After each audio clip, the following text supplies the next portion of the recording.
My name is Seipati Mokhuoa, and I am the founder and chief executive of Southern African Women in Leadership.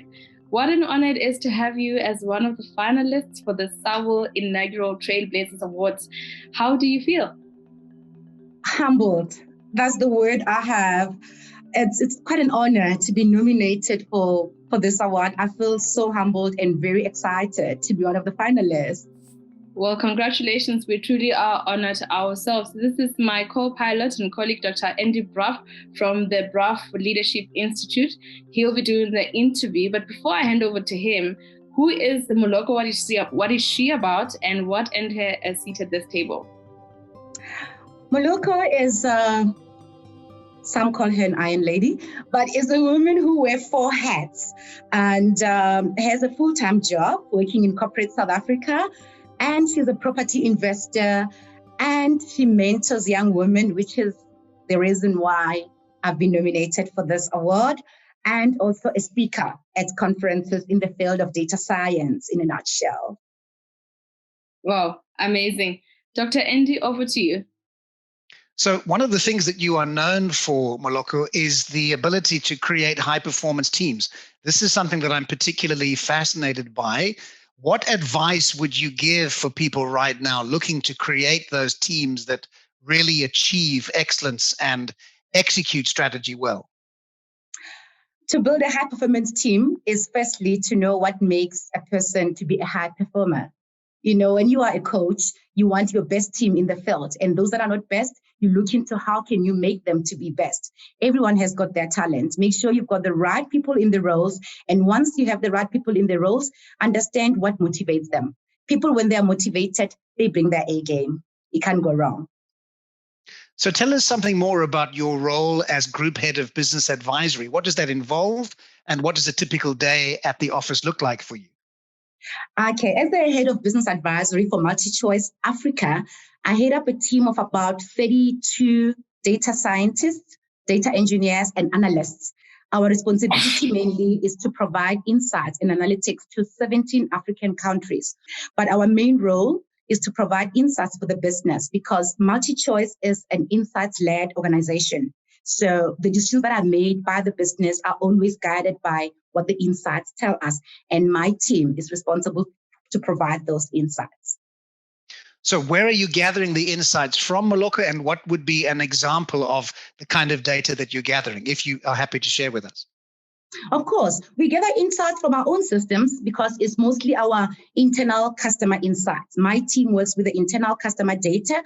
We do have some other teams that also work with marketing insights where they get information from the markets external to my company. But my division, we focus on the customer data, information we get from our own systems. And what do you do with that? How does that help you to provide a better service? The best way to explain it is to give a high-level history of data, right? When you have data, you have raw data where you're capturing it from the systems, but it's just data. And then you've got information where you take that data, structure it in a way that it can tell you something. An example will be, I've got this target and this was my actual, so how am I doing against my actual? That's information, that's reporting. And then now insights is more about, this is the information that I have for the history. And if history is anything to go by, what can happen possibly in the future? And you start deep diving to understand, what does this information tell me about my customer? What is my customer like? What do they respond to? When are they more active? Seasonality, what time of the year are they more active? And then now when you know what happened, you can start forecasting what will happen in future. And then if the future is something that you don't like and you want to change the trajectory, you can then be proactive and actually change the direction of the business. So that's where we add value. And there's no doubt that the space in which you work is very, very rapidly changing. We've seen new entrants coming in. And so I guess you're having to use that data to make informed decisions about leadership strategy, which is, of course, something that you studied. And maybe you could give us some insight into the leadership strategy piece. Why was that an area that you looked at?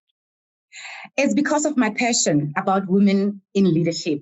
I just happen to believe that women makes as excellent leaders as men.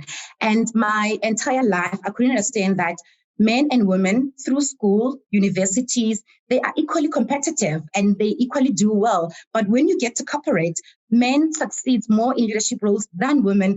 And it didn't make sense to me. So when I had an opportunity to do a piece of thesis, I chose the research topic. The title was Strategies for Telecommunication, Male-Dominated Industry, to improve the representation of women in their leadership roles. And my focus was looking at the women who are successful in telco, that you are here, board members, executive, different level of leadership, to say, what made you successful? How did you manage? What are you doing differently from everyone else? Because a lot of women want to lead, but somehow representation says something else. What did you do differently? But also in your role, what helped you to continue to succeed? And Dr. Andrew, the insights that I got from that research were gold. It was something that I thought I can't sit on it, because if most women knew what it takes to succeed as a leader in a male-dominated industry, we have more leaders. Because what I found was that the game changer is something that as women we have control of. It's all up to us. But while we continue waiting for companies to help us to lead, we're never going to have enough leaders. So what you find is there's a small circle of leaders, let's say in South Africa, and they're circulated amongst different companies. Every time somebody wants to improve their BEE stats for gender equality, they hire the same people. But if the companies can increase their pool of talent, increase the pool of leaders who are women, who they can hire from, then they don't have to always compete against in this small pool. And the insights from my research, if more women knew about it, that talent pool of women leaders will be massive.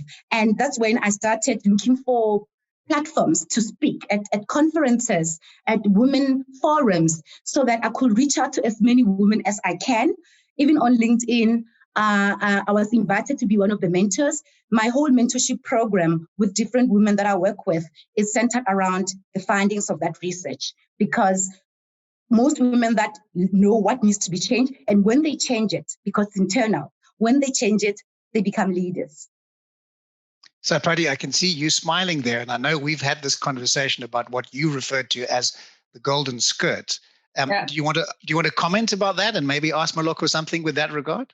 No, I'll probably just ask for her research. It won't be fair for the other trailblazers because I need to be fair. I can't be biased. But really, you're touching on everything that is Southern African women in leadership. We were just saying with Andy for the past couple of days that it's literally what we've been working on. Some of the findings are quite interesting. And if we really stopped circulating around the same golden skirt, there's so much talent in our continent and in Southern Africa. And that's why we have these awards to highlight, to bring out those hidden gems like yourselves to the masses, to see that, guys, listen, stop saying Africa does not have talent in terms of women leaders. It is there. So I think that's the thing. Yeah, he knows. No, with pleasure. I would love to share the research with you. It's also available online. If you just Google it, you can find it, because it made it to the Wits library, because I got a distinction. So it made it to the library. But I'll definitely share that research, because the more women read it, the more leaders we're going to have. Wow. So, Moloko, what would you say now to younger women coming behind you? What advice would you give them to try and emulate some of the success, some of the significance that you've achieved? What would be your top tips? Two things that I always say to women is be you. The world will adjust. If you want to be the best version of any person in the world, it's you, because there's no imitation of you. You are just you. So be you, because once you learn to be yourself, you become authentic. And that is number one thing in leadership. You need to be authentic for people to trust you enough to follow you. So that is the first thing, be you. The second thing that I always say is for the ones that are aspiring to become leaders and they're not leaders yet, I say, believe in your potential to do something that you've never done before. Because one of the things that usually limits us as women from progressing into leadership roles is because we are waiting to get experience as a leader. But you don't need to have the title to start leading. And usually when you start leading without a title, you're showing potential. And if you believe in that potential of yours, you're going to actually go for it. Take leadership opportunities. We hold ourselves back because we think we need to be in a leadership role before we can go for it. And we end up going for leadership training one after the other, learning and learning and learning, but not practicing that.